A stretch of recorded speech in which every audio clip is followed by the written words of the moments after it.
बेलगावी बेलगावी में एक घटना घटी जिसमें घाटप्रभा नदी में नहाने गए 4 युवकों की मौत हो गई। ये घटना गोकाक तालुक के धूपाडाला कस्बे में एक पर्यटक मंदिर के पास हुई।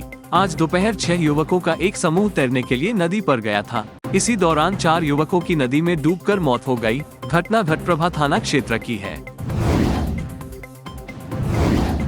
मडिकेरी मंगलुरु मडिकेरी हाईवे पर संपाजे पेट्रोल पंप के पास केएसआरटीसी बस और कार के बीच हुए भीषण सड़क हादसे में 6 लोगों की मौत हो गई। ये भयानक हादसा एक केएसआरटीसी बस और एक स्विफ्ट कार के बीच हुआ और टक्कर से कार पूरी तरह से कुचल गई। कार में सवार एक ही परिवार के 6 सदस्यों की मौत हो गई। 3 की मौके पर ही मौत हो गई, जबकि अन्य 3 ने अस्पताल ले जाते समय दम तोड़ दिया। मडिकेरी ग्रामीण थाना पुलिस ने दुर्घटना स्थल का दौरा किया और जाँच की। मंगलुरु वन अधिकारियों ने गुरुवार को दक्षिण कन्नड़ जिले के सुलिया तालुक के अजवारा गांव में पानी की तलाश में झील में गिरे 4 वन्यजीवों के एक झुंड को बचाया। सनत राय के स्वामित्व वाले अखरोट के बागान में 2 शावकों के साथ हाथियों का झुंड एक गड्ढे में गिर गया। जानवरों को देखने वाले सनत और अन्य स्थानीय लोगों ने वन अधिकारियों को सूचित किया और गुरुवार सुबह बचाव अभियान शुरू किया गया। बेंगलुरु कन्नडिगांव का अपमान करने वाला वीडियो बनाने वाले बिहार के एक युवक के खिलाफ कन्नड़ समर्थक कार्यकर्ता रूपेश राजन्ना ने सुब्रमण्य नगर पुलिस स्टेशन में मामला दर्ज कराया है। महालक्ष्मी लेआउट मेट्रो स्टेशन के पास एक होटल में काम करने वाले बिहार के नीतीश कुमार नाम के एक युवक ने 7 अप्रैल को सोशल मीडिया पर एक वीडियो शेयर कर स्थानीय लोगों द्वारा भाषाई और नस्लीय दुर्व्यवहार का आरोप लगाया था। वीडियो में बिहारियों को छूने वालों को सामने आने के लिए अनकहे शब्दों का इस्तेमाल कर आलोचना की जा रही है।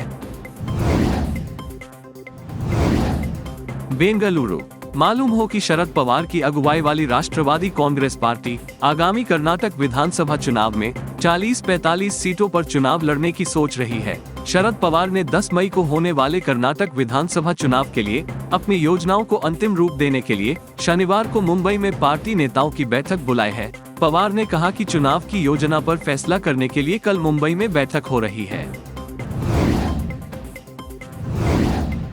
विधानसभा में विपक्ष के नेता सिद्धारमैया ने कहा कि अगर बाबा साहेब अम्बेडकर की सोच का संविधान लागू नहीं होता तो मैं मुख्यमंत्री नहीं बनता, मैं गांव में भेड़ चरा रहा होता। उन्होंने अम्बेडकर जयंती की पृष्ठभूमि में ट्वीट किया, मैं बार बार कहता हूं, अगर बाबा साहेब अम्बेडकर की सोच वाला संविधान लागू नहीं होता तो मैं मुख्यमंत्री नहीं बनता, मैं गांव में भेड़ चरा रहा होता। राजनीतिक जीवन बाबा साहेब का कर्ज है, इस कर्ज को चुकाने का मेरा राजनीतिक संकल्प। महागुरु को प्रणाम।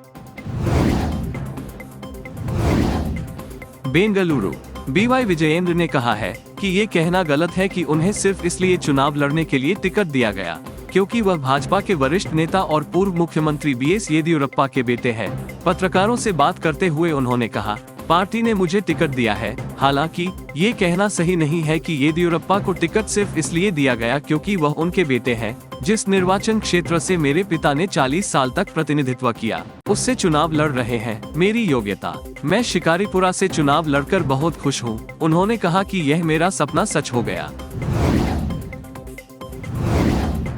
बेंगलुरु इस बार राज्य विधानसभा चुनाव लड़ने के लिए बीजेपी द्वारा उन्हें टिकट नहीं दिए जाने से बेहद खफा पूर्व उप मुख्यमंत्री लक्ष्मण सावदी बीजेपी को अलविदा कहते हैं और कांग्रेस में शामिल हो गए हैं। कहा जाता है कि डीके शिवकुमार ने सावदी को बेंगलुरु आने के लिए एक विशेष उड़ान बुक की और विशेष उड़ान टिकट डीके शिवकुमार के नाम पर है। सावदी को बेंगलुरु लाने की जिम्मेदारी लक्ष्मी हेब्बालकर को दी गई है और केपीसीसी अध्यक्ष डीके शिवकुमार द्वारा दी गई जिम्मेदारी को लक्ष्मी हेब्बालकर ने बड़ी चतुराई से संभाला है।